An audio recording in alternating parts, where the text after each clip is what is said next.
Hello बच्चों, welcome to the Gurukul channel. मैं हूं मीनाक्षी। आपका बहुत बहुत स्वागत है फिर से गुरुकुल में।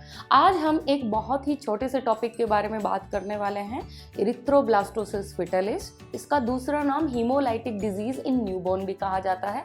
बहुत ही छोटा सा टॉपिक है, आपके body fluid and circulation chapter में दिया हुआ है, पर बहुत ही इंपॉर्टेंट है। तो बिना कुछ देरी के चलो स्टार्ट करते हैं। देखिए, इरिथ्रोब्लास्टोसिस फीटलिस और हीमोलाइटिक डिजीज ऑफ न्यूबॉर्न एक स्पेशल केस होता है। प्रेगनेंसी के केस में अगर मदर मदर आरएच नेगेटिव है, मदर आरएच नेगेटिव है और उसके अंदर जो फीटस है या फिर एम्ब्रियो है या फिर फीटस है, वो अगर आरएच पॉजिटिव है। मैटर नहीं करता कि कौन सा ब्लड ग्रुप है, बट ये है कि या तो मदर नेगेटिव होनी चाहिए और फीटस क्या होना चाहिए, पॉजिटिव। मैटर नहीं करता कि मदर का ब्लड ग्रुप कौन सा है, मीन्स ए नेगेटिव है या बी नेगेटिव है, ए बी नेगेटिव है या फिर ओ नेगेटिव है। सेम फॉर द एम्ब्रियो, कि कौन सा ब्लड ग्रुप है ये मैटर नहीं करता, बट पॉजिटिव है, यानी कि ए पॉजिटिव है या तो, या फिर बी, या फिर ए बी, या फिर ओ पॉजिटिव। ठीक है, ये एक स्पेशल केस है। इसमें क्या होता है, I am talking about first pregnancy. Okay, तो फर्स्ट प्रेगनेंसी में क्या चल रहा है, देखो ये यूट्रस है, ये यूट्रस है। ओके, और एम्ब्रियो ये यूट्रस है। ठीक है, ओके। और आपको पता है कि एम्ब्रियो यूट्रस के साथ और या फिर मदर के साथ कौन से कनेक्शन के थ्रू जुड़ा हुआ होता है, प्लेसेंटा। तो ये हो गया प्लेसेंटा। ठीक है, ये प्लेसेंटा है, this is placenta, this is placenta and ये आपका एम्ब्रियो हो गया। ये embryo, this is embryo. Okay, ये मान लो आपका एम्ब्रियो है। ओके, ठीक है। तो हम बात कर रहे हैं फर्स्ट प्रेगनेंसी के केस की। फर्स्ट प्रेगनेंसी तो फर्स्ट प्रेगनेंसी में क्या सीन है कि मदर क्या है, नेगेटिव, और एम्ब्रियो क्या है, पॉजिटिव। ये वाला केस हो गया है। तो क्या होगा, देखो पहले ये समझते हैं कि नेगेटिव और पॉजिटिव का मतलब क्या होता है। मदर आरएच नेगेटिव है तो क्या हुआ कि मदर की जो आरबीसी है, ये मदर की आरबीसी है। इस आरबीसी, ये आरबीसी कहाँ पे, मदर में भी ब्लड होगा, नो डाउट। तो ये आरबीसी कहाँ पर है, प्लाज्मा में है। और आरबीसी पर क्या होते हैं, एंटीजन होते हैं। पर ये आरएच नेगेटिव है, नेगेटिव ये शो करता है कि आरएच एंटीजन नहीं है, आरएच एंटीजन नहीं है। तो मदर की आरबीसी पर आरएच एंटीजन नहीं होता, बट मदर की जो प्लाज्मा में क्या होगा, आरएच एंटीबॉडी, जिसको हम एंटी आरएच लिख सकते हैं, एंटी आरएच। ठीक है, एंटी आरएच। अब ये ऐसा नहीं है, देखो मैं बोलूं कि मैं एक आरएच नेगेटिव ब्लड ग्रुप वाली पर्सन हूं, कि मेरा ब्लड ग्रुप आरएच नेगेटिव है, उसका मतलब क्या होता है कि मेरी बॉडी में जो भी आरबीसीज है उन पर कोई भी आरएच एंटीजन नहीं है, पर मेरे बॉडी में जो ब्लड है उसमें प्लाज्मा भी होगा, नो डाउट। ओके, प्लाज्मा में क्या आरएच एंटीबॉडी है, नहीं, आरएच एंटीबॉडी है नहीं, अभी फिलहाल एब्सेंट है। बट मेरी बॉडी में, मेरे इम्यून सिस्टम में, मेरी बॉडी में इतनी एबिलिटी है कि जब आरएच एंटीजन इसको मिला, मेरी बॉडी में आरएच एंटीजन एंटर करेगा तो मेरी बॉडी एंटीबॉडीज बनाना स्टार्ट कर देंगी। ये कंसेप्ट है। पिछली वीडियोस में देखो मैंने क्या बताया आपको कि जो एंटीजन होता है उसके जस्ट अपोजिट आप एंटीबॉडी रख दो। ठीक है, जैसे यहाँ पर आरएच नेगेटिव में मैंने आपको बोला था कि यहाँ पर एंटीजन नहीं है तो प्लाज्मा में एंटीबॉडी होगी। ठीक है, ये चीज हम कंसेप्ट को इजी बनाने के लिए समझते हैं, बट एक्चुअल में क्या होता है कि जो आरएच नेगेटिव वाला ब्लड ग्रुप होता है उसमें ना ही तो एंटीजन होता है और ना ही एंटीबॉडी। पर अगर मेरे अंदर आरएच एंटीजन आया तो प्लाज्मा में एबिलिटी है आरएच एंटीबॉडीज बनाने की। समझ में आई बात? ठीक है, अगर एम्ब्रियो के केस की मैं बात करूं तो ये एम्ब्रियो की आरबीसी है और एम्ब्रियो का कौन सा केस है, आरएच पॉजिटिव। तो यहाँ पर आरएच एंटीजन है और क्या कोई एंटीबॉडी है, नहीं, क्योंकि सेम एंटीजन और सेम एंटीबॉडी कभी भी पॉसिबल नहीं होते। वो क्या स्टार्ट कर देते हैं शो करना, एग्लूटिनेशन, वो एग्लूटिनेशन शो करना स्टार्ट कर देते हैं। एग्लूटिनेशन में क्या होता है कि जो सेम एंटीजन है और सेम एंटीबॉडी के बीच में फाइटिंग होती है। ठीक है। एंटीबॉडी क्या करती है, एंटीजन को डिस्ट्रॉय करना स्टार्ट कर देती है, जिसकी वजह से आरबीसी भी डिस्ट्रॉय होती है और आरबीसी का नंबर डिक्रीज होना स्टार्ट हो जाता है। मतलब ब्लड में आरबीसी का नंबर डिक्रीज होगा तो वो केस क्या कहलाएगा, एनीमिया। एनीमिया मतलब आरबीसी की कमी ब्लड में, या फिर आप बोल सकते हो ब्लड की कमी। ठीक है। तो मैंने अभी क्या बोला, देखो इस केस को समझने के लिए बहुत ही सिंपल सा है, बट ये बहुत ही कॉम्प्लेक्स करके 3-4 लाइन में ही तुम्हारी एनसीईआरटी में लिखा गया है, इसलिए समझ में नहीं आता। तो मैंने क्या बोला, अभी आपको क्या ध्यान रखना है कि ये एक स्पेशल केस है जिसमें मदर नेगेटिव है और एम्ब्रियो कैसा है, पॉजिटिव। मदर नेगेटिव का मतलब क्या है कि मदर की बॉडी में जितनी भी आरबीसी है उन पर आरएच एंटीजन नहीं है, ना ही प्लाज्मा में एंटीबॉडीज है। पर अगर मदर को एंटीजन मिला, आरएच एंटीजन मिला, तो क्या हो जाएगा, एंटीबॉडीज बनना स्टार्ट हो जाएंगी। और एम्ब्रियो के केस में आरएच पॉजिटिव है, मतलब एंटीजन प्रेजेंट है प्लाज्मा मेम्ब्रेन ऑफ आरबीसी, कौन सा, आरएच, और यहाँ पर कोई भी एंटीबॉडी नहीं है। ठीक है, ओके। अब हम बात करें erythroblastosis fetalis, haemolytic disease of newborn. मैं आपको ये भी बताऊंगी इस डिजीज का नाम यही क्यों रखा गया, कुछ और नाम भी हो सकता था पर इसको यही क्यों कहा जाता है, उसका भी रीजन होगा। तो फर्स्ट प्रेगनेंसी का केस हम देख रहे हैं कि मदर आरएच नेगेटिव है और एम्ब्रियो आरएच पॉजिटिव है। ठीक है, ओके। अब क्या होता है कि मदर और एम्ब्रियो की जो बॉडी है वो प्लेसेंटा के थ्रू कनेक्ट होती है। ठीक है, ओके। और आपको पता है, ये पता होना चाहिए कि ड्यूरिंग प्रेगनेंसी कभी भी मदर और फीटस का ब्लड में कभी भी मिक्सिंग नहीं होती है, कभी भी मिक्सिंग नहीं होती है। मिक्सिंग नहीं होती है मतलब कि एम्ब्रियो की जो आरबीसी है वो किस में एंटर नहीं करेंगी, मदर बॉडी में, और मदर बॉडी की आरबीसी है वो किधर नहीं जाएंगी, एम्ब्रियो में। तो पहली प्रेगनेंसी में कोई दिक्कत नहीं है। क्यों दिक्कत नहीं है, क्योंकि एंटीजन एंटीबॉडी सेम टाइप के कांटेक्ट में नहीं आ रहे, तो कोई प्रॉब्लम नहीं होती है फर्स्ट प्रेगनेंसी में। अब क्या हुआ, फर्स्ट प्रेगनेंसी कंप्लीट हो गई, गेस्टेशन पीरियड 9 मंथ्स का कंप्लीट हो गया। अब क्या होगा, डिलीवरी। डिलीवरी के टाइम पे क्या होगा, प्लेसेंटा ब्रेक होगा, क्योंकि कनेक्शन टूटना बहुत जरूरी है, तो प्लेसेंटा ब्रेक होता है। और इस ब्रेकडाउन की वजह से क्या होता है कि मदर का और फीटस का ब्लड थोड़ा सा मिक्स होता है। मिक्स होने का मतलब क्या है कि जो एम्ब्रियो की आरबीसीज है, एम्ब्रियो की आरबीसीज हैं, वो किस में एंटर कर जाएंगी, मदर बॉडीज में ड्यूरिंग डिलीवरी। एम्ब्रियो की आरबीसी किस में चली जाएंगी, मदर बॉडी में। और आपको पता है एम्ब्रियो की आरबीसी पर क्या है, आरएच एंटीजन है। तो जब ये आरएच एंटीजन मदर बॉडी में जाता है जिसका ब्लड ग्रुप कैसा है, आरएच नेगेटिव, तो उसको पसंद नहीं आता।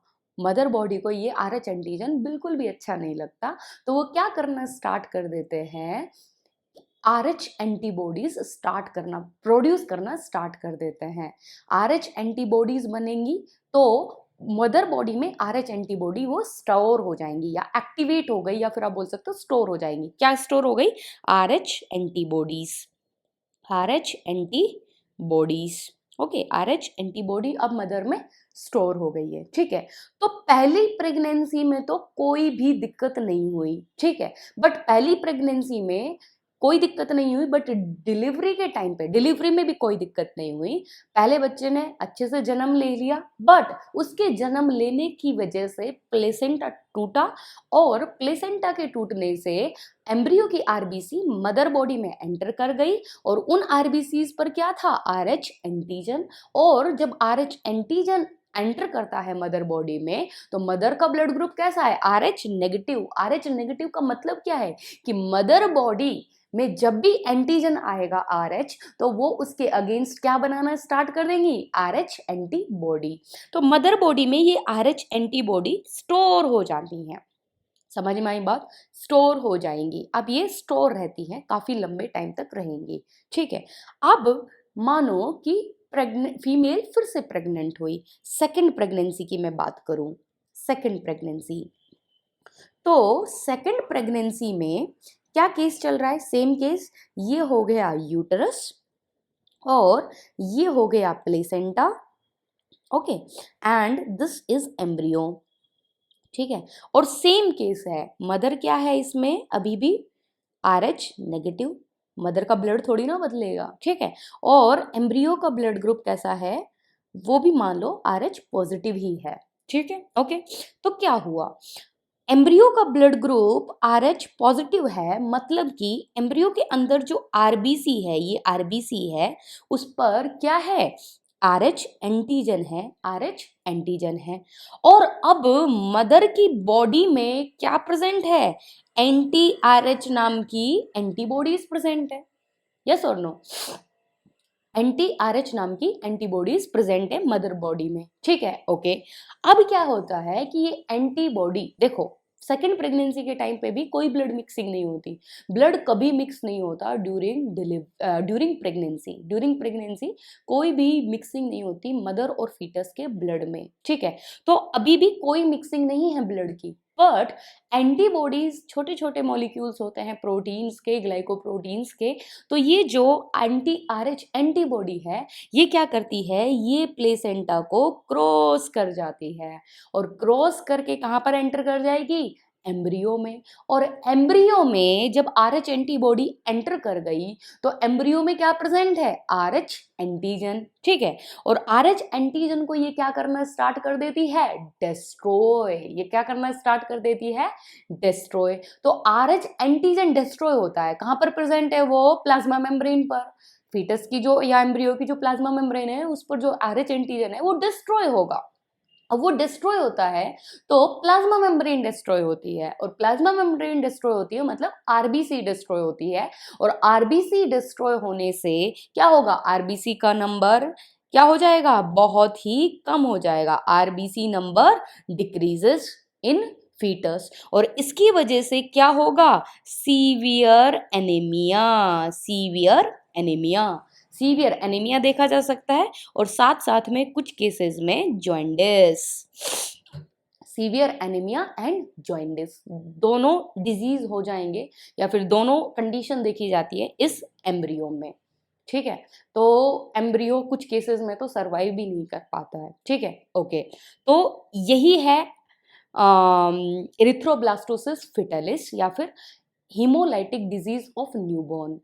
इसको इरिथ्रोब्लास्टोसिस फिटलिस क्यों कहा, इरिथ्रो टर्म किसके लिए यूज होता है, आरबीसी के लिए, एंड ब्लास्टोसिस मतलब ब्लास्ट हो गया, क्या ब्लास्ट हो गई, आरबीसी ब्लास्ट हो गई, आरबीसी टूटने लग गई, आरबीसी का ब्रेक डाउन हो गया, कौन किसकी आरबीसी, फीटस की आरबीसी। क्यों हुई, क्योंकि मदर में जब फर्स्ट प्रेगनेंसी के टाइम पे, फर्स्ट डिलीवरी के टाइम पे क्या हुआ था कि एम्ब्रियो से कुछ आरबीसीज एंटर कर गई थी, जिनका पास क्या था, RH एंटीजन था। उसकी वजह से मदर बॉडी में क्या बनना स्टार्ट हो गया था, RH एंटीबॉडी। और जब सेकंड प्रेगनेंसी आई तो उन एंटीबॉडीज ने क्या करना स्टार्ट किया, प्लेसेंटा को क्रॉस करना स्टार्ट किया, प्लेसेंटा के जो भी बैरियर्स हैं उनको क्रॉस करना स्टार्ट किया, और किसमें एंटर कर गए, वो एम्ब्रियो में। और एम्ब्रियो में उनको क्या मिला, RH एंटीजन मिला, क्योंकि एम्ब्रियो का ब्लड ग्रुप कैसा है, RH पॉजिटिव। तो उन्होंने क्या करना स्टार्ट किया, उस एंटीजन को खत्म करना स्टार्ट किया, और उसकी वजह से क्या हुआ कि RBC डिस्ट्रॉय होना स्टार्ट हुई, और RBC का नंबर कम हो गया, मतलब ब्लड की अमाउंट कम हो गई एम्ब्रियो में, तो सीवियर एनीमिया और जॉइंडिस हो गया। तो erythroblastosis fetalis, erythro means RBC, blastosis mean breakdown, या फिर यू कैन से कि हाँ ब्रेकडाउन, रप्चरिंग ऑफ आरबीसी, किसमें, फिटस में, यस और नो। इसको हीमोलाइटिक डिजीज ऑफ न्यूबॉर्न क्यों कहते हैं, क्योंकि हिम टर्म होता है वो किसके लिए यूज होता है, हीमोग्लोबिन के लिए। तो जब आरबीसी टूटती है तो आरबीसी के अंदर आपको पता है, यहाँ पे बात करते हैं, चलो ये आरबीसी है, तो इस आरबीसी के अंदर क्या होता है, हीमोग्लोबिन। और हीमोग्लोबिन दो पार्ट का होता है, हिम एंड ग्लोबिन। हिम एक पिगमेंट पार्ट है और ग्लोबिन एक प्रोटीन पार्ट है। तो क्या होता है, जब आरबीसी टूट जाती है ना, आरबीसी का रप्चरिंग होती है, ब्रेकडाउन होता है, तो ये हिम बेचारा बाहर निकल जाएगा, और ये बाहर निकलता है तो क्या होता है, ये हिम भी टूट जाता है, किसमें, हिम एंड ग्लोबिन में। तो haemolytic disease of newborn, haemolytic, lytic means lysis, lysis means breakdown, किसका ब्रेकडाउन, हीमोग्लोबिन का ब्रेकडाउन हुआ। तो हीमोग्लोबिन का ब्रेकडाउन हुआ किसमें, न्यूबॉर्न में। तो हीमोलाइटिक डिजीज ऑफ न्यूबॉर्न, समझ में आई बात। तो अभी तक हमने क्या समझा, देखो सिंपल सी बात है, कि इरिथ्रोब्लास्टोसिस फिटलिस और हीमोलाइटिक डिजीज एक आरएच इनकम्पेटिबिलिटी का एक ऐसा केस है जिसमें अगर मदर आरएच नेगेटिव है और फीटस या फिर एम्ब्रियो आरएच पॉजिटिव है तो फर्स्ट प्रेगनेंसी में तो कोई दिक्कत नहीं है, कोई दिक्कत नहीं है। क्यों दिक्कत नहीं है?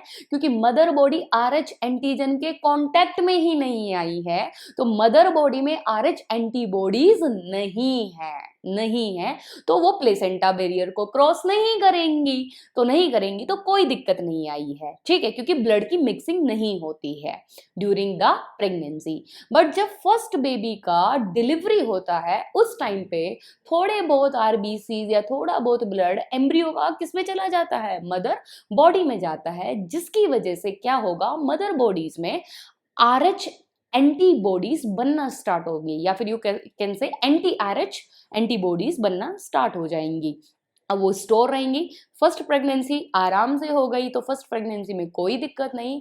आफ्टर फर्स्ट प्रेगनेंसी जो भी प्रेगनेंसीज होंगी, यू कैन से second onwards, second third fourth, उन सब में क्या है कि मदर बॉडी में पहले से क्या स्टोर है? RH antibodies. और जब सेकंड प्रेगनेंसी या थर्ड फोर्थ, तो हम मानते हैं कि सेकंड प्रेगनेंसी की बात करते हैं, सेकंड प्रेगनेंसी में क्या हुआ कि एम्ब्रियो प्रेजेंट है यूट्रस में, अब प्लेसेंटा फिर से है, बट एंटीबॉडीज क्या कर सकती है? प्लेसेंटा बैरियर को क्रॉस कर सकती हैं, और मदर बॉडी में जो एंटी आरएच एंटीबॉडीज हैं वो प्लेसेंटा बैरियर को क्रॉस कर जाएगी और किस में एंटर कर जाएगी? एम्ब्रियो में। और वो एम्ब्रियो की आरबीसी के ऊपर आरएच एंटीजन जो प्रेजेंट है उसको डिस्ट्रॉय करना स्टार्ट कर देती हैं, और उसकी वजह से आरबीसी खत्म होना स्टार्ट होती है, जिसकी वजह से सीवियर एनीमिया, एनीमिया मतलब ब्लड की कमी, आरबीसी की कमी, या फिर जॉइंडिस भी देखा जाता है, ठीक है, ओके। अब ये केस रिपीटेड होता रहेगा सेकेंड प्रेगनेंसी में भी, थर्ड में, फोर्थ में, फिफ्थ में, है ना, सब में ये प्रॉब्लम हो जाएगी। तो एम्ब्रियो को बहुत मतलब कि प्रेगनेंसी को कैरी करना बहुत ही मुश्किल हो जाता है। तो क्या होता है, देखो, अब इतना तो है नहीं कि एक बार जो अगर मदर है, मान लो ये केस क्या है, मदर है वो क्या है आपकी आरएच नेगेटिव, और एम्ब्रियो क्या है आरएच पॉजिटिव, ठीक है। तो ये second pregnancy, third pregnancy, fourth pregnancy में भी यही कंडीशन पॉसिबल है, यस और नो? एम्ब्रियो आरएच पॉजिटिव हो ये पॉसिबल है, मदर तो आरएच नेगेटिव रहेगी, ओके। तो क्या होता है कि जब फर्स्ट डिलीवरी होती है, फर्स्ट टाइम डिलीवरी होती है, फर्स्ट बच्चे की, जब फर्स्ट बेबी की डिलीवरी होती है, तो क्या होगा कि डॉक्टर को पता चल जाएगा, डॉक्टर चेक करेगा कि अच्छा कहीं इनकम्पेटिबिलिटी का केस तो नहीं है। कौन सा केस तो नहीं है? कि मदर आरएच नेगेटिव है और एम्ब्रियो आरएच पॉजिटिव है। अगर डॉक्टर को पता चलता है कि अगर ये केस है तो पक्का से डिलीवरी हुई है, तो क्या हो गया है, मदर की बॉडी में आरएच एंटीबॉडीज बन गई हैं और वो नेक्स्ट प्रेगनेंसी में पक्का प्रॉब्लम क्रिएट करेंगी। तो डॉक्टर क्या करते हैं, आफ्टर द डिलीवरी तुरंत ही एक इंजेक्शन देते हैं, जिसमें क्या होगा, उसमें होता है anti RH antibody, anti RH antibody होता है जिसको हम रोगम भी कहते हैं, रोगम, दूसरा नाम इसका रोगम है, रोगम भी कहा जाता है। तो एंटी आरएच एंटीबॉडी इंजेक्शन दिया जाता है, इंजेक्शन दिया जाएगा किसको? मदर को दिया जाएगा injection, anti RH antibody injection दिया जाएगा मदर को, जिसकी वजह से क्या होगा कि मदर में जो भी आरएच एंटीबॉडीज बनी थी वो या तो डीएक्टिवेटेड हो जाएंगी या फिर खत्म हो जाएंगी, उनका नंबर बिल्कुल ही रिड्यूस हो जाएगा या फिर वो डिसअपियर हो जाएंगे, उनको खत्म कर दिया जाता है। तो सेकंड प्रेगनेंसी या उससे अगली प्रेगनेंसी में कोई भी एंटीबॉडीज नहीं है मदर की बॉडी में, तो वो कोई भी प्लेसेंटा को मतलब कोई भी बैरियर को क्रॉस नहीं कर पाएंगी प्लेसेंटा के, और second pregnancy, third pregnancy, fourth pregnancy, कोई भी प्रेगनेंसी में किसी प्रकार की भी कोई भी प्रॉब्लम क्रिएट नहीं होगी। तो ये हो गया आपका इरिथ्रोब्लास्टोसिस फिटलिस और haemolytic disease of newborn. But let me tell you the possible question कि डायरेक्ट क्वेश्चन कैसे पूछा जाता है, इसमें कौन कौन से क्वेश्चन पॉसिबल हो सकते हैं। सो पहले तो इसका नाम ही बहुत इंपॉर्टेंट है, इरिथ्रोब्लास्टोसिस फेटालिस और हीमोलाइटिक डिजीज ऑफ न्यूबॉर्न, इसको ऐसा क्यों कहा गया है? क्योंकि इरिथ्रोब्लास्टोसिस फेटालिस फीटस की आरबीसीज अफेक्ट होंगी और उनका में रप्चरिंग देखने को मिलती है। या फिर हीमोलाइटिक डिजीज क्यों कहा गया? क्योंकि आरबीसी की रप्चरिंग की वजह से हीमोग्लोबिन बाहर आता है और हीमोग्लोबिन में ब्रेकडाउन देखने को मिलता है। दूसरी चीज कि ये दूसरा क्वेश्चन, पॉसिबल क्वेश्चन, कि ये आरएच इनकम्पेटिबिलिटी का केस है, जिसमें एक कंडीशन है। कौन से केस में ये कंडीशन देखी जाएगी? जब मदर हो आरएच नेगेटिव और एम्ब्रियो हो आरएच पॉजिटिव, इसी केस में ये पॉसिबल है। और किसी भी केस में पॉसिबल नहीं है कि आप बोलो कि मदर पॉजिटिव हो और एम्ब्रियो नेगेटिव हो, या फिर दोनों नेगेटिव हो या दोनों पॉजिटिव हो, तो उनमें कोई भी प्रॉब्लम नहीं होती, उनमें ये केस नहीं देखा जाता। ये कंडीशन सिर्फ और सिर्फ जब मदर आरएच नेगेटिव है एंड एम्ब्रियो आरएच पॉजिटिव है। इसमें फर्स्ट प्रेगनेंसी में कोई प्रॉब्लम होती है? नहीं, कोई प्रॉब्लम नहीं होती। सेकंड ऑनवर्ड्स प्रॉब्लम देखी जाती है, पर उसको भी हम मतलब कि खत्म कर सकते हैं। कैसे? After the delivery of the first baby कौन सा इंजेक्शन देके? Anti RH antibody. Anti RH antibody मतलब ऐसा केमिकल जो एंटी है, अगेंस्ट है किसके? आरएच एंटीबॉडी के। वो मदर में जो भी एंटीबॉडीज बनी थी आरएच एंटीबॉडी, उनको डिस्ट्रॉय कर देगा। उसको हम रोगम भी कहते हैं, वो दे दिया जाएगा। और फिर सेकेंड ऑनवर्ड्स जो भी प्रेगनेंसी है, किसी भी प्रेगनेंसी में मतलब किसी भी प्रकार की कोई दिक्कत नहीं होगी। बट अगर ये इंजेक्शन के साथ ट्रीट नहीं किया जाता है तो सेकेंड ऑनवर्ड्स में क्या होगा? सीवियर एनीमिया और जॉइंडिस जैसी कंडीशन देखी जाती है। ठीक है, so this was your erythroblastosis fetalis. I hope आपको समझ में आया होगा। Thank you.